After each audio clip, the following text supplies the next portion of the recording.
had simply never been done before.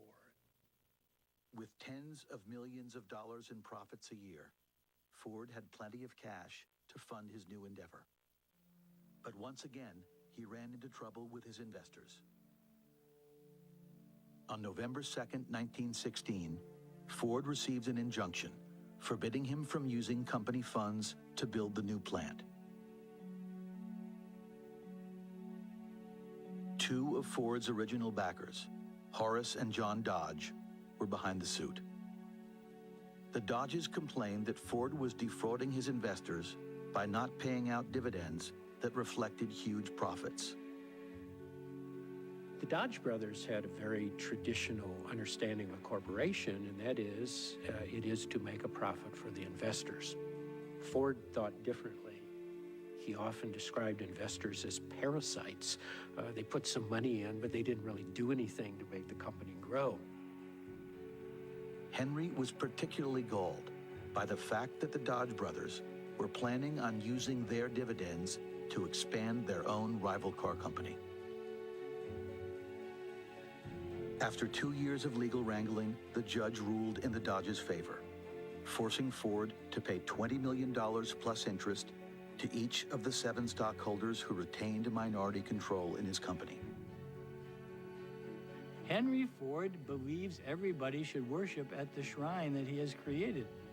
Anybody that's been part of his operation is either a worshiper or a traitor. They turned traitors. Early in his career as a car maker, Ford had vowed to rid himself of meddling investors. Now, he would make good on that promise.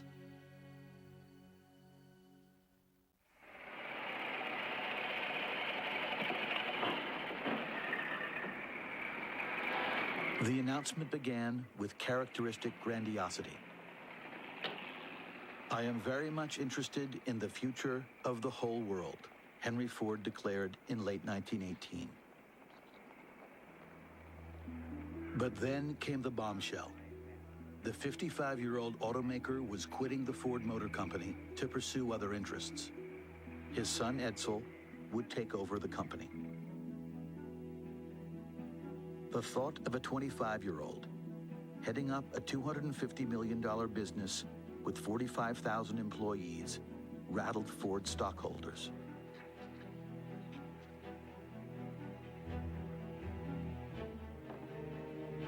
Two months later, the elder Ford delivered a stinging second punch. He was starting a rival company. The new company, he declared, would produce a car stripped down to its essentials and priced at $300, less than the cost of a Model T. The automaker said he planned on building factories across the country and hiring 200,000 employees.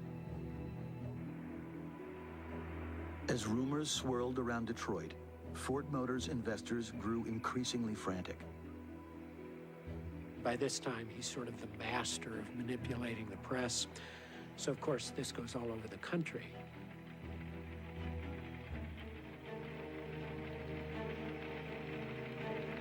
What he was doing here was trying to frighten the stockholders of the Ford Motor Company. So this is all a very elaborate ploy to gain control of the stock in the original company. Acting on his father's orders, Edsel secretly hired a Boston banking firm to approach investors. One by one, as speculation about Ford Motors' future intensified, the investors sold their stock. The takeover cost Ford $106 million.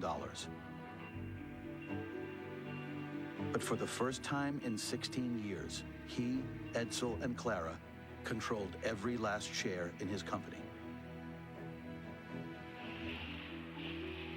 When told his scheme had worked, Ford danced a jig around the room.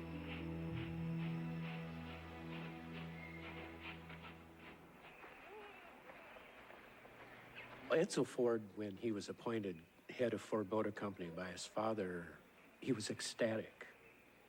Edsel knew his father was a pretty controlling guy, but Henry had enough money that he could do pretty much anything he wanted to do. Edsel may well have thought, well, Father's going to go off and let me run the company. By rights, Edsel should have been at the center of the plans to develop the massive River Rouge complex taking shape in Dearborn. In reality, his father directed every major move.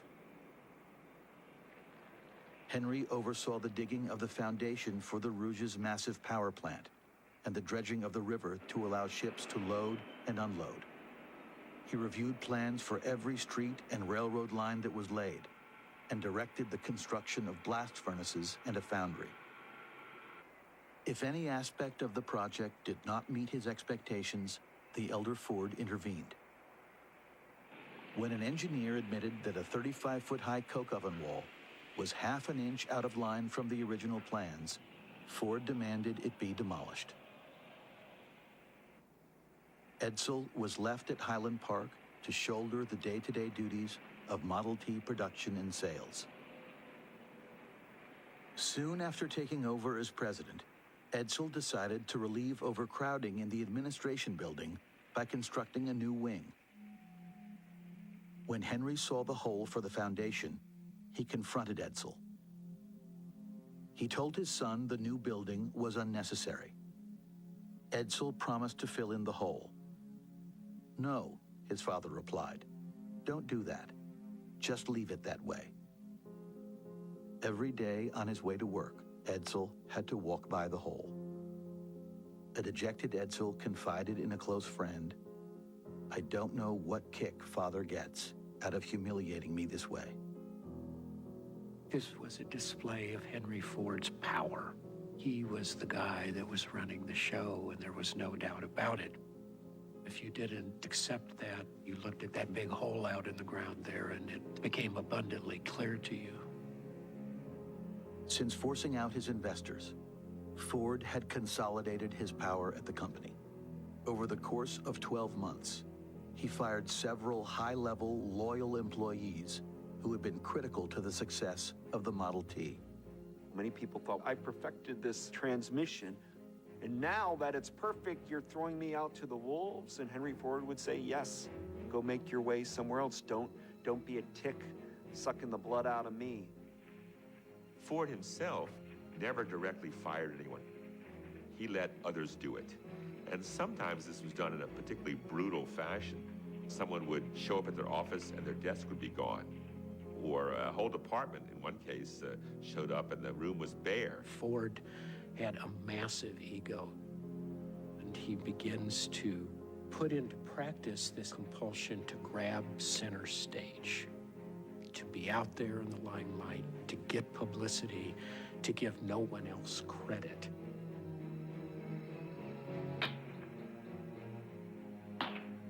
The power that he accumulated really did change.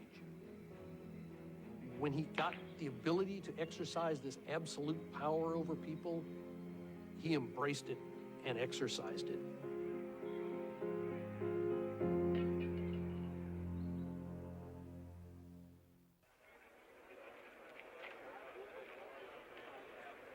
In early summer 1919, Henry Ford arrived at the courthouse in Mount Clemens, Michigan, a small town north of Detroit. Ford had sued the Chicago Tribune for libel after the paper called him an ignorant idealist and an anarchist enemy of the nation. Now, he would take the stand. To disprove the allegation of libel, the Tribune set out to prove Ford's ignorance. "Do you know anything about the revolution, Mr. Ford?" the Tribune's lawyer asked. "Yes, sir," Ford replied. "What revolution did you have in mind, Mr. Ford?" "In 1812, Ford answered, to the amazement of the people in the courtroom. They basically asked him, you might say, high school questions. And he was revealed to be pathetically inarticulate and ill-informed. The stuff he didn't know was amazing to people. "Don't you know there was not any revolution in 1812? The lawyer persisted. "Don't you know that this country was born out of a revolution in 1776? Did you forget that?" I guess I did, Ford answered. The defense attorneys want to paint him as someone who is semi-literate.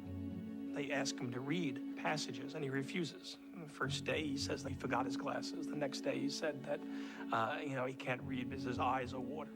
And he comes across as being out of his depth. Newspapers from across the country covered the trial in breathless detail, as Ford was subjected to 8 days of questioning. He hates lawyers, just as he hates Wall Street. And he can't get off the stand. He can't just get up and say, I don't have to take this, I'm Henry Ford. No, sir, you are under oath. When the trial finally concluded, the jury, made up mostly of farmers, found that Ford had indeed been libeled. He may have been ignorant, but he was no anarchist.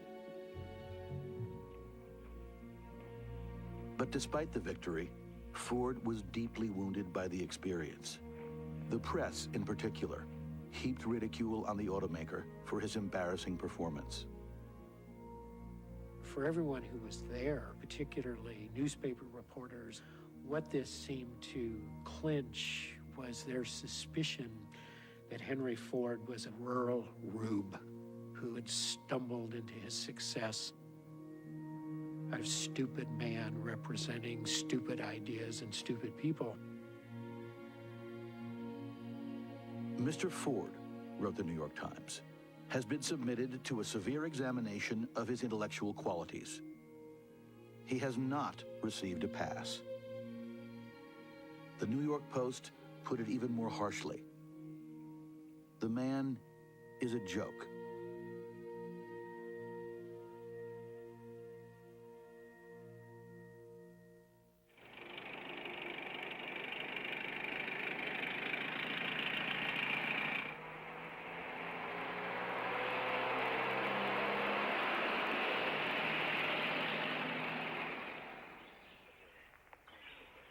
A few weeks after the libel trial ended, Ford escaped to upstate New York to recover from his ordeal. His forays into America's wilderness, with friends Thomas Edison and Harvey Firestone, the tire magnate, were an annual tradition. This year, the trip was particularly healing, as Ford learned that letters to him were pouring in from across the country.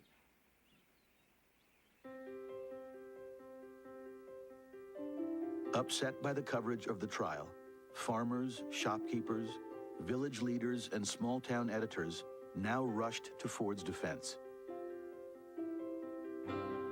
Ministers offered prayers to deliver Henry Ford from his elitist persecutors. Tens of thousands of ordinary people sent him heartfelt words of support. "You are my ideal of a self-made man," wrote one admirer. "You are loved by thousands of people all over the world," gushed another. "You have done more good and accomplished more for the people than any man living. Do not let them discourage you." To the bewilderment of some, the trial made Henry Ford even more of a folk hero than he had been before. There was a kind of divide between common people in the country and the intelligentsia, on the other hand, who really loathed Ford in a lot of ways. And to his way of thinking, he stood exactly where he wanted to stand.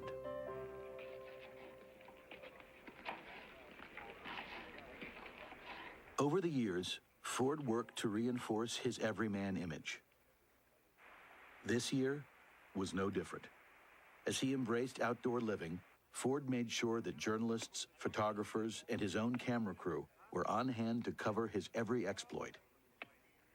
"The well-equipped excursions," wrote a colleague, "were as private and secluded as a Hollywood opening." Movies of the trips would later be shown in theaters across the country. He loves to camp. He loves to be out in the wilderness. He loves rural America. But there's also an opportunity there. You have Henry Ford, the manipulator of the media. Henry Ford, the shrewd operator who understands how the modern world works.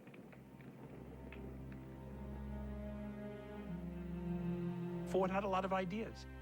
He had a lot of ideas about how to organize society, about the best way to live. about proper roles of men and women. He had ideas about diet. He had ideas about smoking. He had ideas about exercise. And he also had ideas about Jews.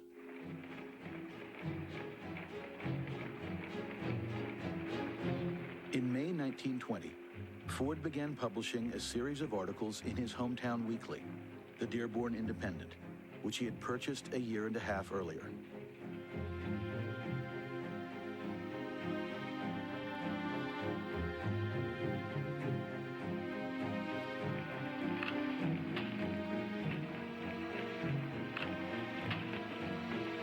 If there is one quality that attracts Jews, it is power, Ford wrote.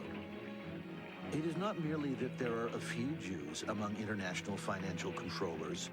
It is that these world controllers are exclusively Jews.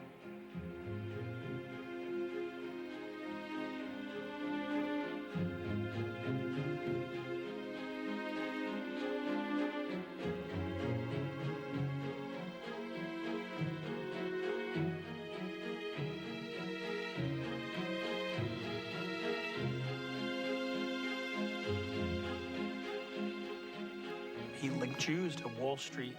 He linked them to banks, and he blamed them for war. He basically began to blame Jews for all of the problems of the modern world.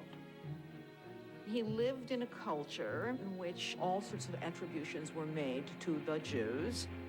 The Jews are profiteers. The Jews cheat you in business. The Jews became the symbol of a world that was being manipulated and controlled. Ford ensured that his anti-Semitic message would be read in households across the nation. In addition to subscriptions, he distributed the Dearborn Independent through his more than 7,000 car dealerships. By 1926, circulation had reached 900,000. There are lots of small-town newspapers that published scurrilous anti-Semitic materials, so it wasn't unusual in that way. But what's notable about the Dearborn Independent is that there'd be stacks of them in a dealership in California, a dealership in Massachusetts, the dealership in Iowa.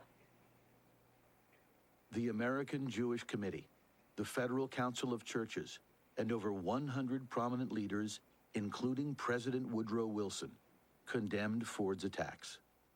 But he was undeterred. The Jews are the scavengers of the world, Ford declared. Wherever there's anything wrong with a country, you'll find the Jews on the job there.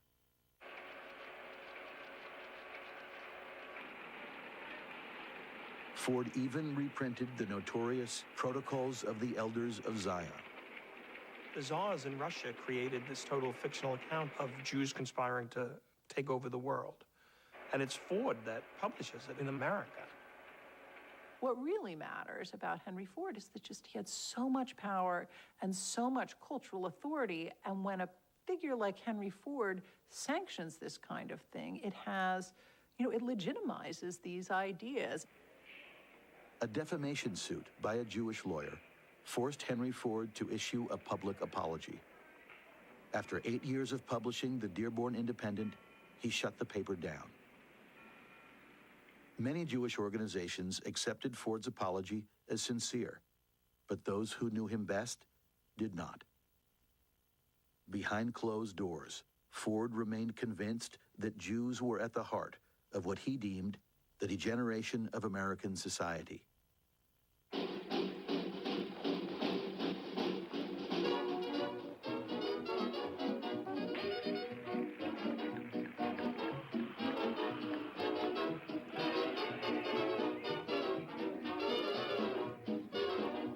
In 1920s America, change was everywhere.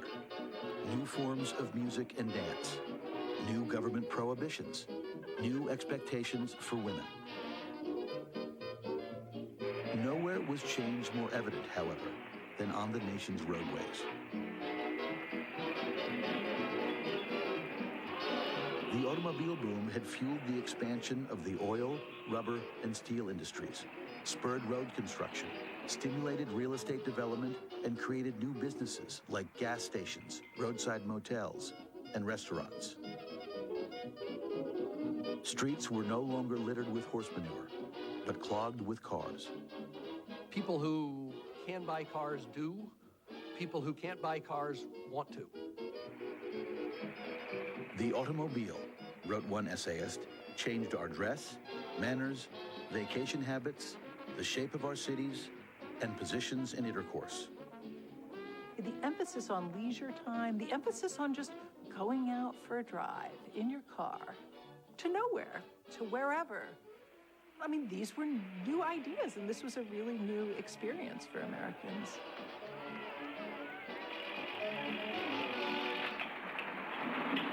Many of the changes didn't sit well with Henry Ford. Once people have bought one car, right, and have learned to use it and learned to drive it, a different set of related wants would set in. What if a car had different kind of fenders and different kind of upholstery and different kind of headlamps? Markets evolve as more and more people buy products. This is true of clothes. This is true of computers. This is true of smartphones today. It was no less true of the car. It's the roaring 20s. People want style, they want speed, they want a flash.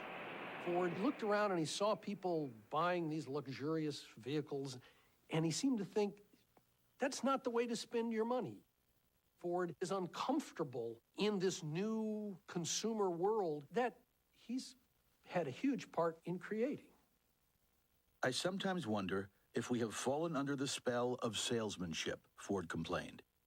The American of a generation ago was a shrewd buyer, but nowadays, the American people seem to listen and be sold. Where Ford saw decadence, the president of rival General Motors saw opportunity. Alfred P. Sloan seemed to see what the future of the automobile industry was beyond the Model T. He realized that once the market was fairly well saturated, you're going to have to give people an excuse to keep buying new cars and get rid of a perfectly good 2 or 3 year old car. Sloan initiated the yearly model change and developed a wide range of vehicles from the modest to the extravagant. Chevrolets, Oldsmobiles, Buicks, and Cadillacs, cars for every purse and purpose. For the first time, the Ford Motor Company faced real competition. Though the Model T had outsold its nearest competitors by 6-1 in 1924, as the 10 millionth rolled off the assembly line, sales were distinctly beginning to slip.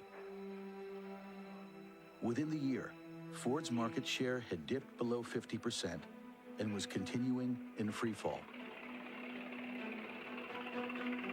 Meanwhile, sales of General Motors' jaunty Chevrolet, available in practically any color except black, had more than tripled. Henry Ford refused to even entertain the idea of a new automobile. The Model T, he proclaimed, is the most perfect car in the world. He was so maniacally committed to his vision. The same thing that makes him successful now begins to create great vulnerability for him. Ford dealers were exasperated. Some jumped ship to Dodge or General Motors. The Model T, one complained, has run its course.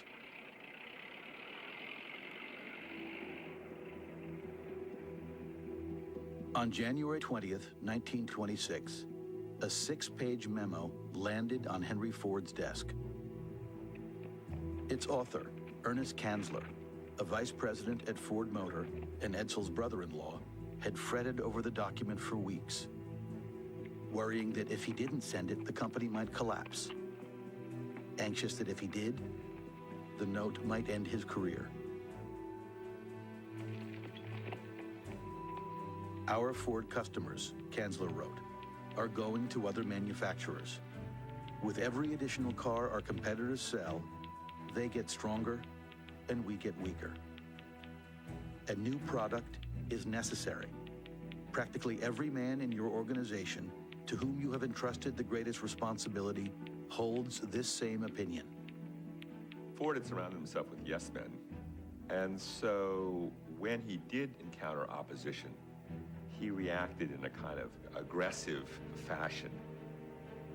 Ford humiliated Kanzler at every opportunity, forcing him out of the company within months. The only problem with the Ford car, Henry insisted, is that we can't produce it fast enough. No one else in the company agreed, least of all his son. For once, Edsel refused to back down. Edsel Ford did not like conflict. He did not like tension with his father. He did not like butting heads. But Edsel became convinced that times had changed, consumers had become more sophisticated, and you simply needed to put a new model out there. The fight went on for more than a year. Time and again, Edsel would show up in his father's office with plans under his arm for a new car. Each time, his father would send him away. After one exchange, Henry demanded that a colleague tell Edsel to take a trip to California. "Make it a long stay," he said. "I'll send for him when I want to see him again." It was the old man's belief that he knew best what was good for the public, a colleague recalled. Edsel, on the other hand, would try to give the public what they wanted.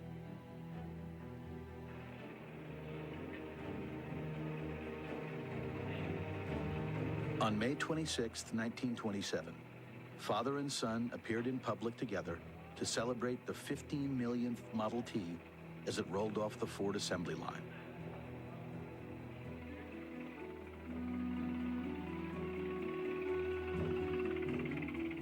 As they posed for the cameras, an announcement went out to the press. The Ford Motor Company would discontinue the Model T and introduce an entirely new Ford car. It's impossible to pinpoint a specific moment or a meeting where Henry Ford decided to put the Model T in mothballs. Henry Ford sort of throws in the towel, and he reluctantly agreed to put a team together to start developing a new model.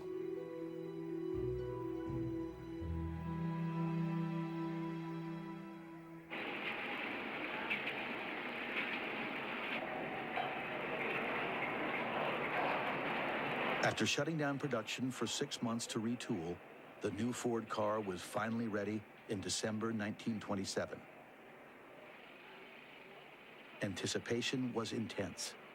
The company counted more than 100,000 orders before anyone had even seen a prototype.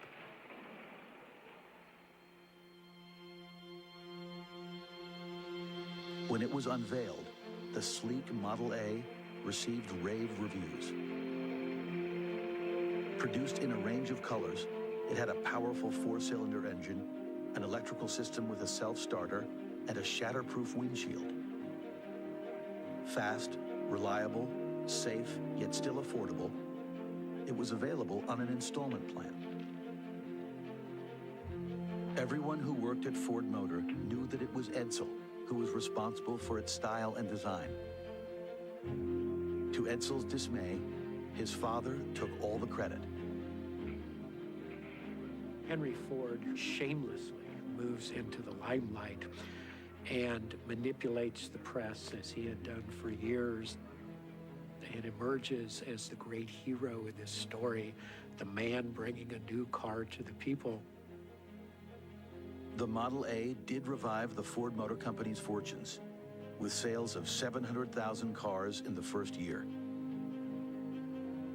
But despite the success, Ford never forgave his son.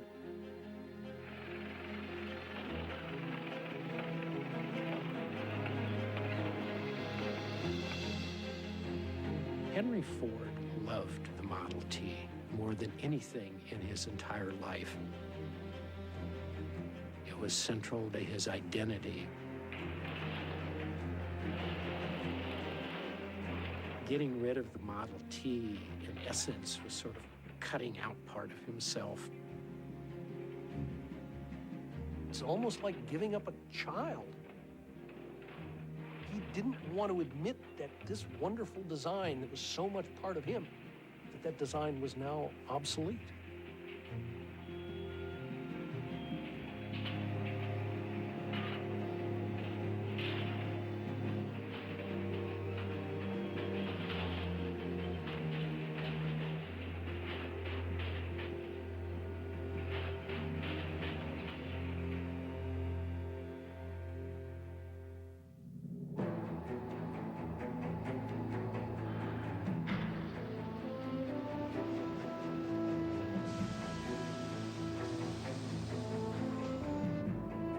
By the winter of 1928, after more than 10 years of construction, Ford's massive factory complex at the River Rouge was fully operative.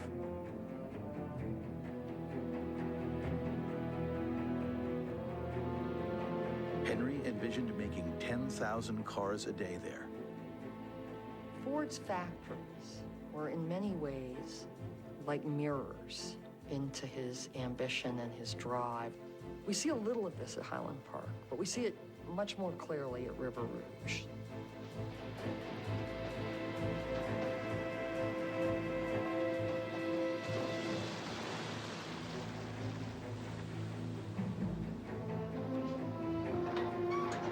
This is an empire, the large industrial empire that uses millions of dollars worth of raw materials and ends with cars literally rolling off a moving assembly line. So Ford has created a factory that is completely under his own control and leadership. The Rouge included 15 miles of roadways and housed 120 miles of conveyors within 93 buildings.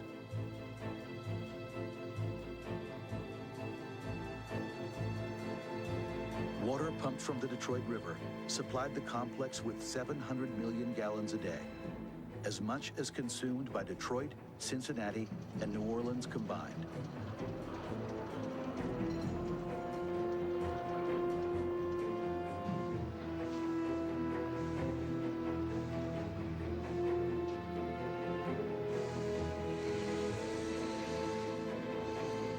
They had 100 miles of railroad track just to move things around within the plant. It had its own water system. It had its own power system. They had their own security department. They had their own fire department.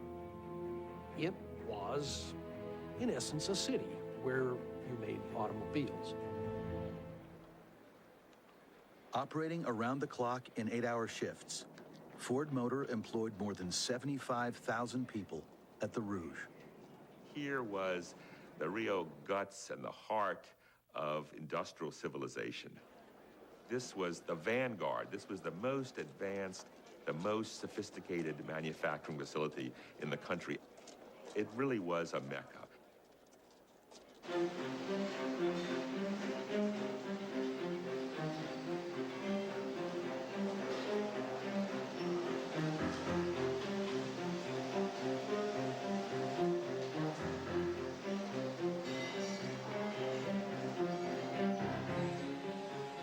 Any lingering notions that the Ford Motor Company was interested in human development and progressive reform were a thing of the past. There were competitors to beat and ever higher production levels to reach. Time loves to be wasted, Ford wrote. From time wasted, there can be no salvage.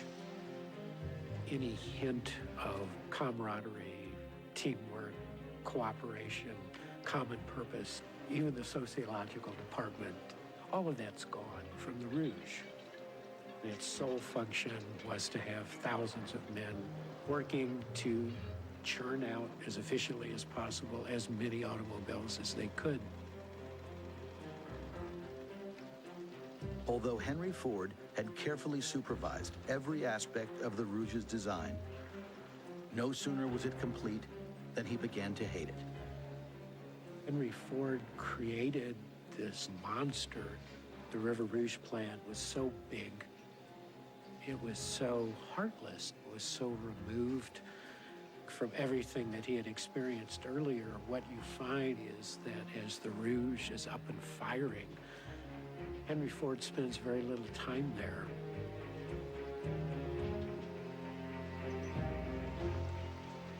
By the late 1920s, manufacturing was fast surpassing agriculture as the nation's economic driver.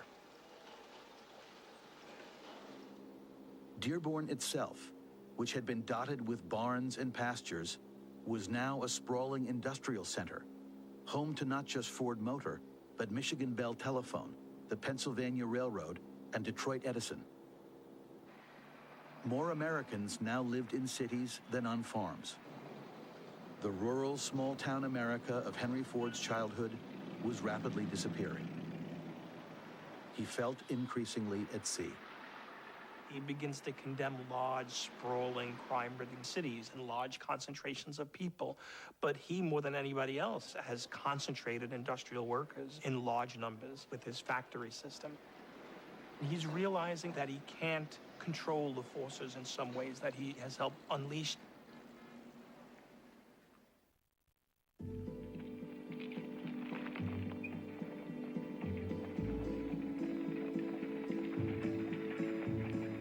It was his tranquil antidote to the never-ending clamor and pollution of the Rouge.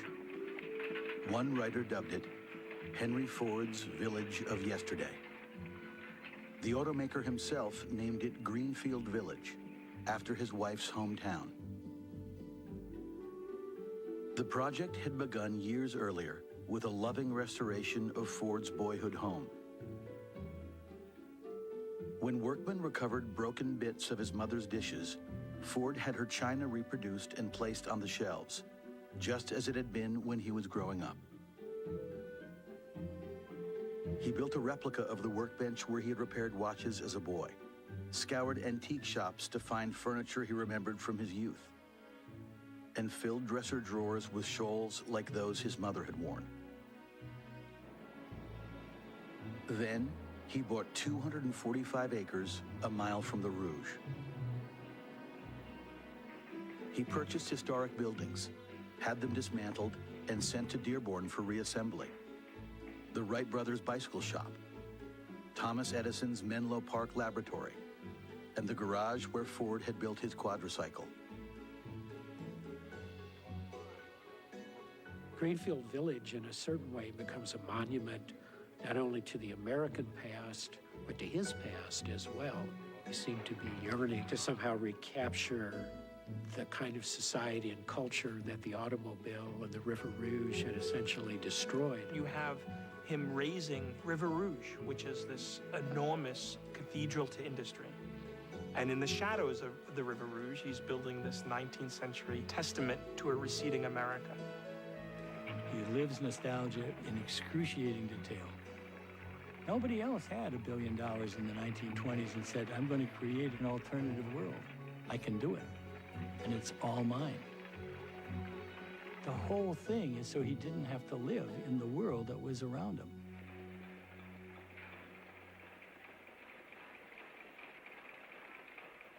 Ford's vision of the past included a deep reverence for technology.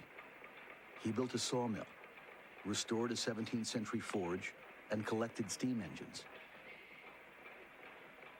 He banned one invention, however, the telephone. When his manager protested, suggesting the boss might miss important communications from the factory, Ford replied, "Oh, forget that stuff. I come down here to get away from that gang." This is an immense investment of Henry's interest as well as his money.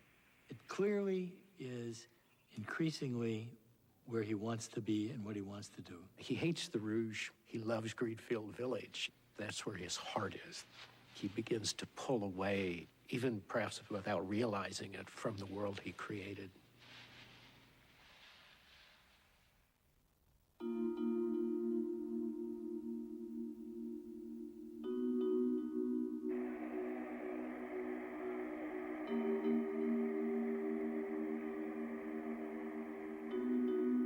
In Ford's hometown, the depression that followed the stock market crash in 1929 hit harder than almost anywhere else in the country. The centerpiece of Detroit's economy was the manufacture of automobiles. During the booming 1920s, the city's population had grown by more than 50%. Now, the financial crisis devastated the industry. In the course of 4 years, the stock market loses 90% of its value. And that, in turn, comes hand in hand with a real bottoming out of this kind of frothy consumer economy. In a city like Detroit, you've had this boom, and then all of a sudden your customers are gone, and they are really gone.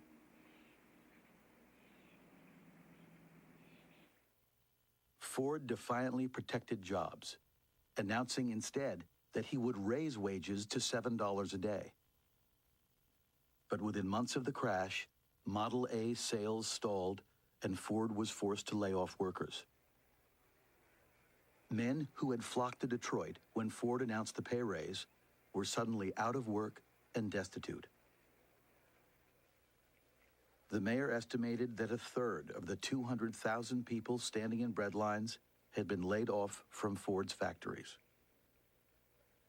Declining sales have changed Mr. Ford, noted Fortune magazine, from one of the greatest U.S. money makers to one of the greatest money losers.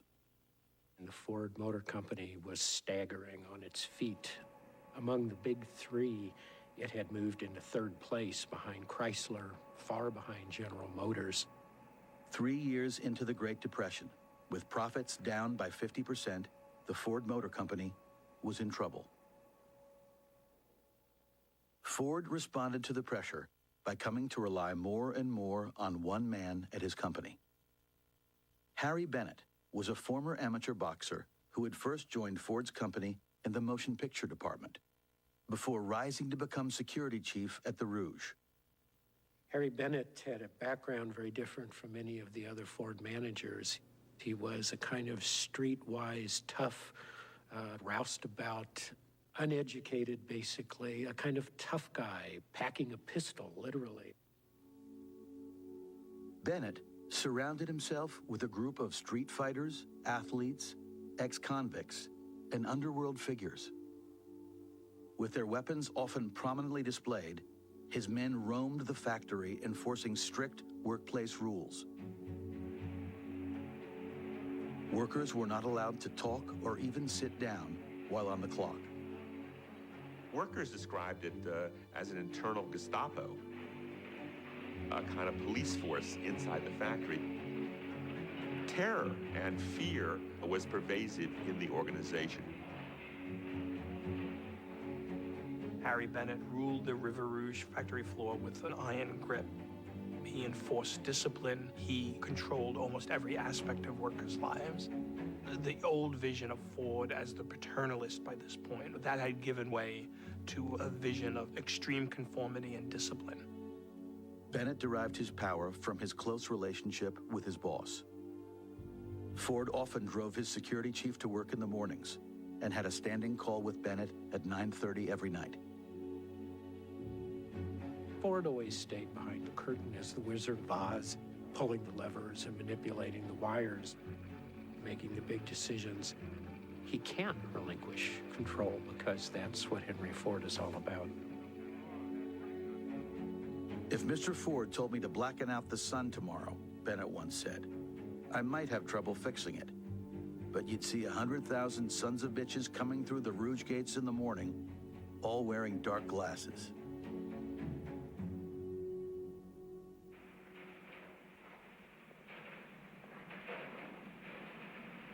As he drew closer to Bennett, Ford's relationship with Edsel grew increasingly strained. Even newsreels couldn't hide the growing tension between father and son. The United States, even when it is running in low, is a pretty big business proposition. But I believe the country is getting ready to make a very decided step forward next year, and we are doing all that we can to help it along. What do you think of that, Father? Well, I think everybody's decided that they've got to go to work. And I think from now on, that there's no one can stop this great country from going ahead. Full blast.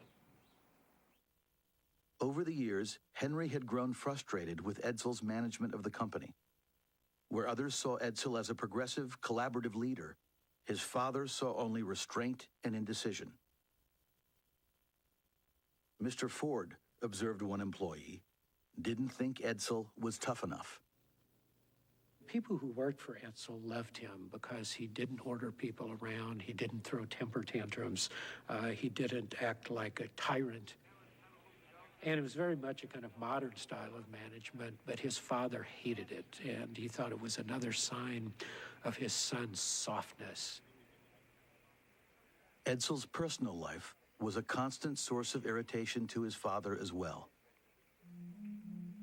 Everything about the way Edsel lived, his 60-room mansion, his art collection, his extravagant parties, his wealthy friends, the fact that he drank alcohol, confirmed Henry's suspicions that his son was weak. Edsel says, I am one of the wealthy and powerful, and that's just intolerable for Henry. He couldn't imagine living like that himself. He just can't imagine it. Henry finally had enough and ordered Bennett to spy on his son. He was a compulsive person, Henry Ford, and he wanted his son not to have any vices. When Edsel left town, Henry Ford would break into Edsel's house and smash with a cane all of the liquor bottles. Putting spies on his son and accusing him of being an alcoholic and all of these crazy things, it was all in Henry Ford's mind.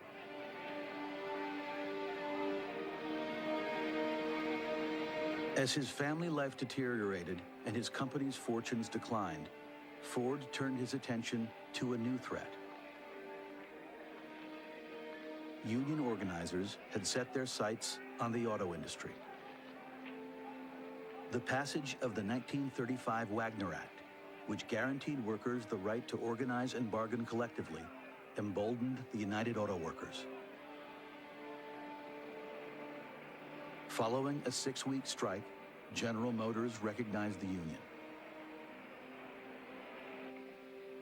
Chrysler capitulated 3 months later. Henry Ford resolved to fight. Ford imagined himself as elevating the living conditions of the working class, but he hated unions with a passion, viscerally. He disliked them in principle. They were a challenge to his power, a challenge to the notion that the River Rouge was his. Ford decreed that no one at Ford Motor was to meet with union officials or discuss labor matters with anyone, except Harry Bennett. In April of 1937, Ford authorized his head of security to handle the United Auto Workers. Bennett promptly declared that the UAW was irresponsible, un-American, and no goddamn good.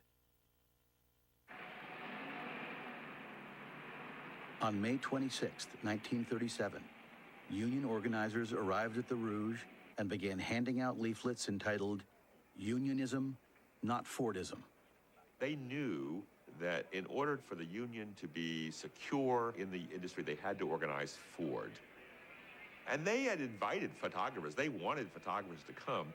They wanted to show the country that leaflets were being distributed and workers were being recruited at the Ford Motor Company to join the United Automobile Workers. Bennett's thugs were ready.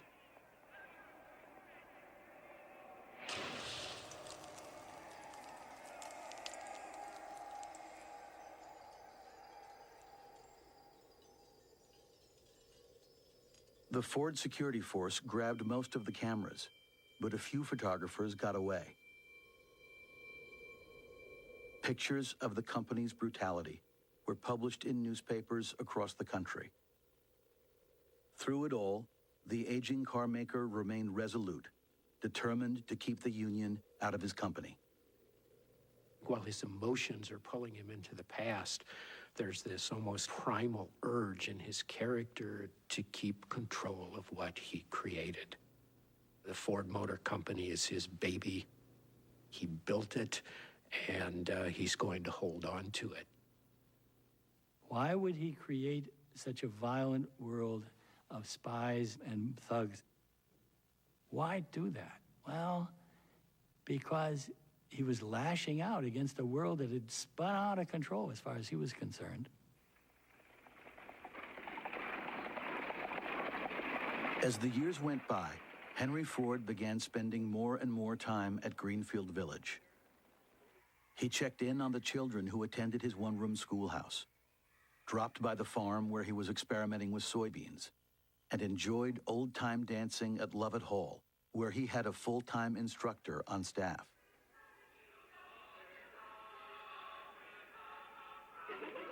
When he turned 75 in July 1938, Henry watched as performers reenacted scenes from his life.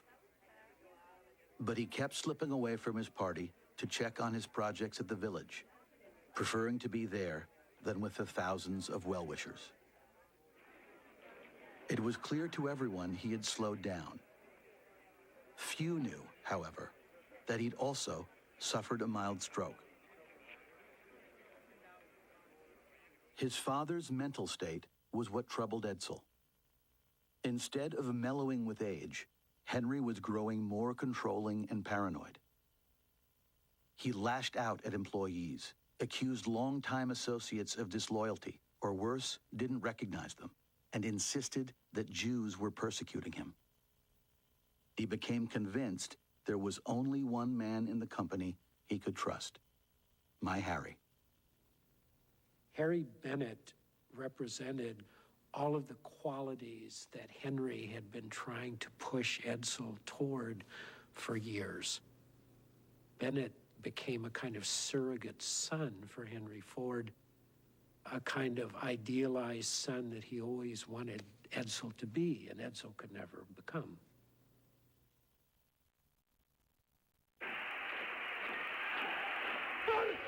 Und Ihr Regiment ist getroffen!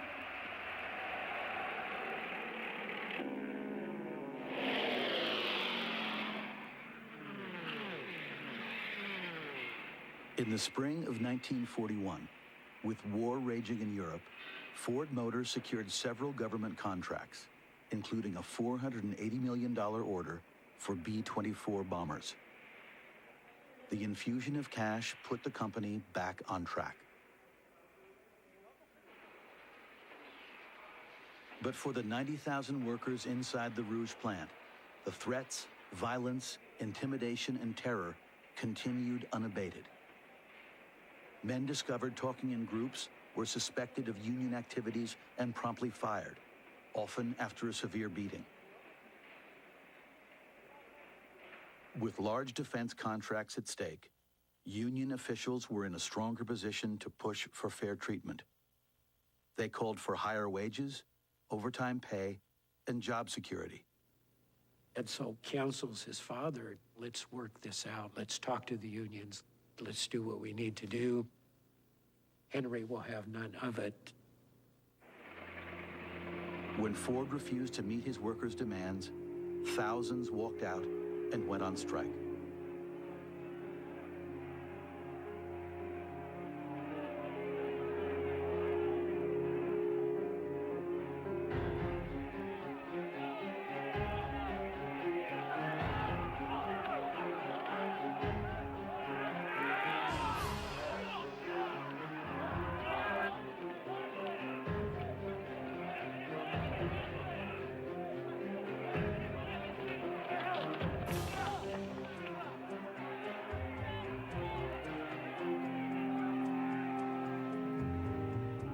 Edsel stepped in without his father's permission, meeting with union officials and hammering out an agreement.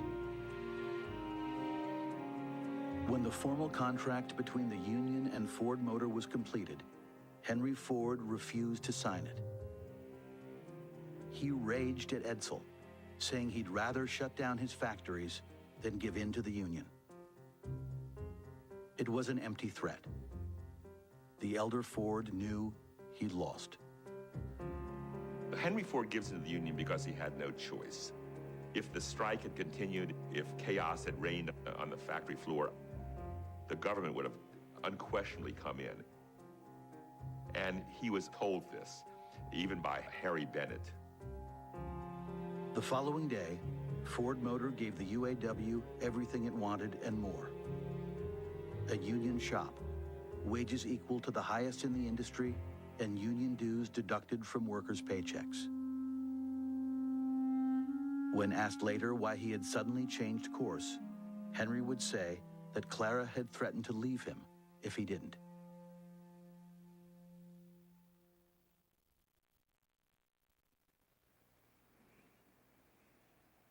Soon after the strike, Edsel checked into the hospital.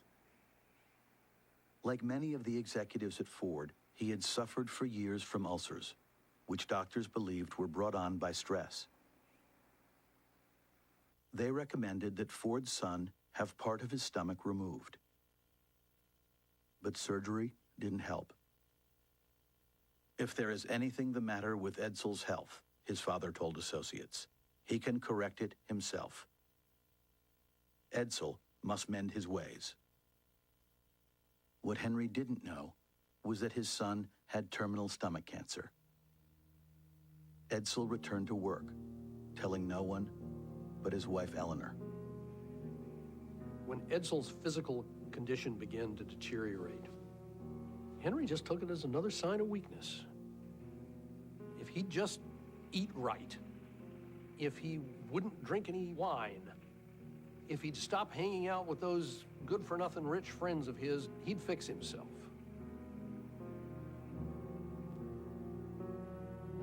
Matters came to a head in the spring of 1943, when Henry ordered a close associate to demand that Edsel reform his attitude and behavior, or else. When he heard his father's long list of grievances against him, Edsel broke down in tears. A few weeks later, he collapsed. Eleanor revealed to Henry what she had known for months. Edsel was dying. As his son lay bedridden at home in Grosse Pointe, Henry refused to believe it. He frantically contacted Edsel's doctors, demanding that they restore his son's health.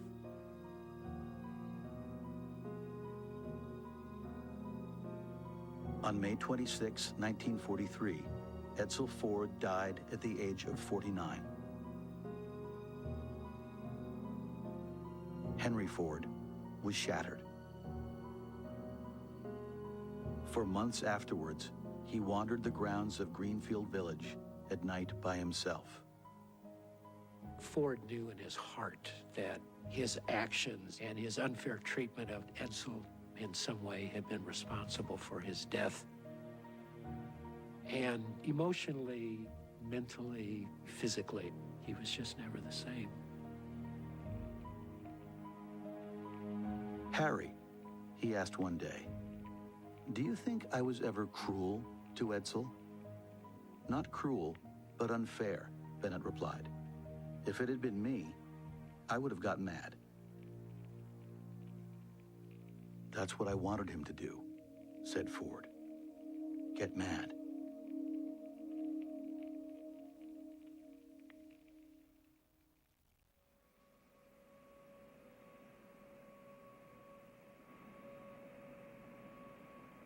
After Edsel's death, Henry Ford once again took over the presidency of Ford Motor. But after multiple strokes, he was in no shape to run the company. It was a period of absolute chaos. One observer described it as the years of the Mad Hatter, because Ford would give directives and then contradict them the next day. He would call people back in who hadn't worked at the company for 30 years. We have to go back to the old days, the Model T days, Ford would say. We've got to build only one car, just the one Ford.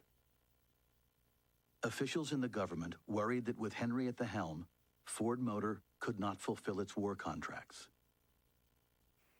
In 1945, Ford suffered another major stroke. Increasingly, he failed to recognize friends, avoided going out in public, and was afraid to let Clara out of his sight. On April 7th, 1947, Henry Ford died in the middle of the night. His head rested on his wife's shoulder. He was 83.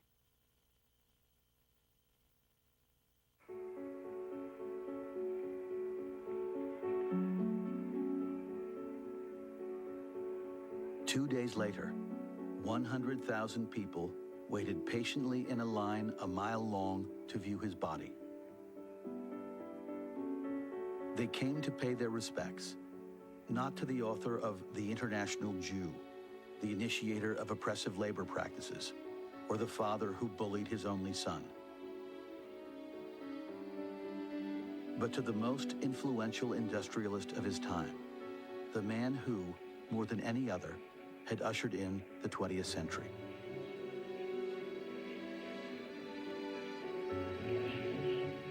Henry Ford, despite all of his great success and his great wealth, had the soul of a common person, the soul of a common man.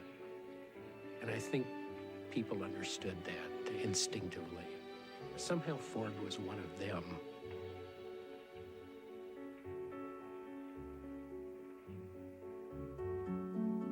His automobile represented this modern notion that happiness lay not in self-denial, not in self-restraint, not in scarcity, but it lay in self-fulfillment.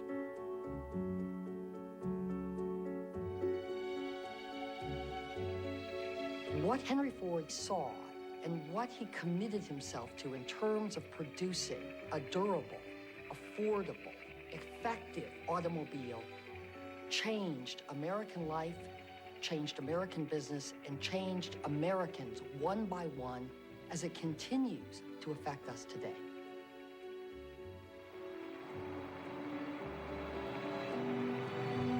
For the rest of the century, the Ford Motor Company remained one of the three dominant American car companies, though it never again controlled the market as it had in Henry Ford's heyday. Shortly after Ford's death, the company's new president, Edsel's oldest son, Henry, oversaw the first public offering of company shares on the New York Stock Exchange. In addition to ending the Ford family's control of Ford Motor, Henry Ford II also put an end to his grandfather's experiments in social engineering. By then, Ford's planned utopia in the rainforest had become a lawless outpost where rubber had never been successfully produced. In one of his first acts as president, Henry Ford II sold the land back to the Brazilian government for a fraction of its value.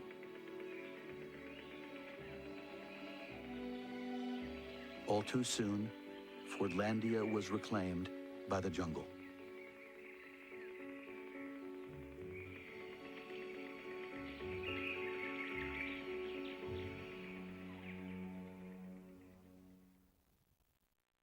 Nature's 3-hour series continues. Through the lens of Attenborough's remarkable body of work, we look back at some of the greatest riddles solved by science. What forces could possibly have raised the sea bed to these heights?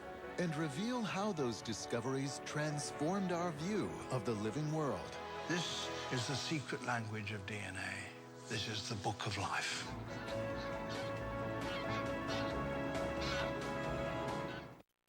Next time on American Experience. Silicon Valley begins on a very specific morning. We had to leave. We had really burned our bridges. The story of how the information age began. This was something that was going to change everything. And where the future was born. This little thing that he had helped to invent was going to change the world. Probably the most important invention of the last 100 years. Silicon Valley, next time on American Experience. Exclusive corporate funding for American Experience is provided by Liberty Mutual Insurance. The British are coming! The British are coming! My name is Paul Revere. One night in 1775, I warned everyone that the British were coming. The British are coming! The British are coming! My name is Paul Revere.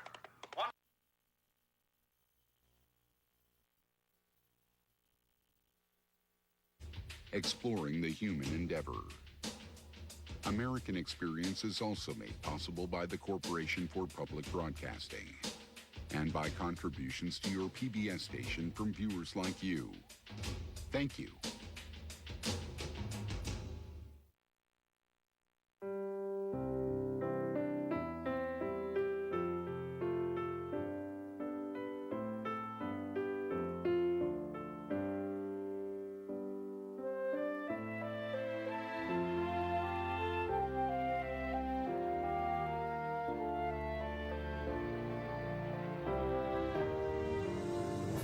There's more American Experience online at pbs.org, where you can find out how to join the discussion on Facebook and Twitter. American Experience, Henry Ford, is available on DVD. To order, visit shoppbs.org or call 1-800-PLAY-PBS. American Experience is also available for download on iTunes.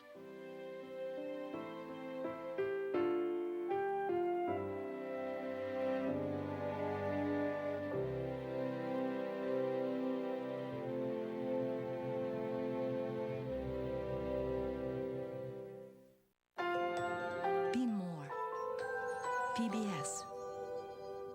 Nature's 3-hour series continues.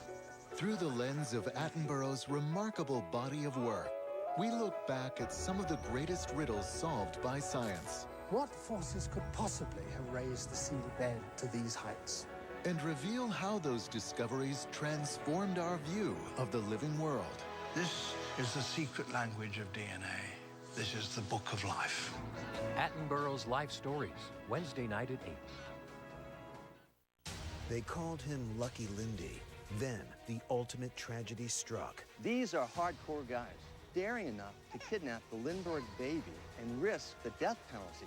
But was justice served?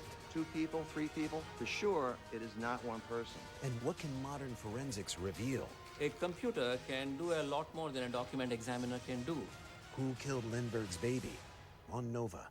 Reopening a tough case, Wednesday night at 9. Tomorrow night at 9 on KQED, Nova reopens a confounding crime mystery.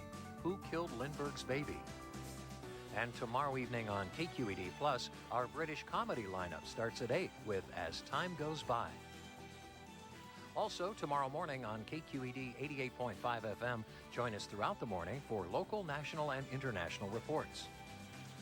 And find out what was the most watched and clicked on at kqed.org/popular. I'm Rishi, and I'm 9 years old. I want to be an archaeologist or maybe a paleontologist. I like building Legos. I made planes, spaceships, robots, droids, hovercrafts, submarines. It's fun making stop-motion films. And they can go like all the way up. It may be frustrating moving everything, but then when you do it, it gets pretty fun as you keep on doing it. I like KQED because it shows lots of high quality. Every Wednesday, we sit together and watch Quest, Nova, and Nature. My favorite shows on KQED are Wildcrats. It shows lots about animals there. That's a cool creature power. And sometimes I just like Cat in the Hat. You won to my surprise. I'm Rishi, I'm a member, and I'm KQED.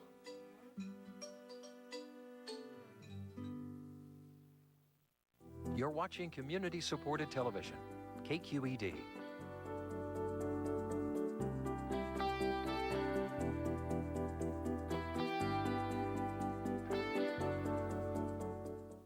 In the pastoral English countryside of Chatsworth, even its Duke is put to work. Picking up litter on the roads. The estate at its center is run by a staff of 700. Been cleaning this silver for about 3 weeks. And even they marvel at their surroundings. And who wouldn't want to have a briefing in somewhere like this? It's a stunning tourist destination. I want people never to forget it once they've been here. Work and life in Chatsworth House.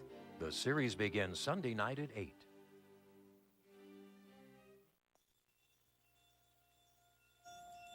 There was a time in American automotive history when automobiles could be considered works of art. In those times, every car had a distinctive appearance. Some consider the golden age of automotive design to have begun in the late 1920s and peaked in the 1930s. When the country was suffering through a depression in the 1930s, a few auto manufacturers continued to offer outstanding designs. Models that spoke of luxury, styling, and speed.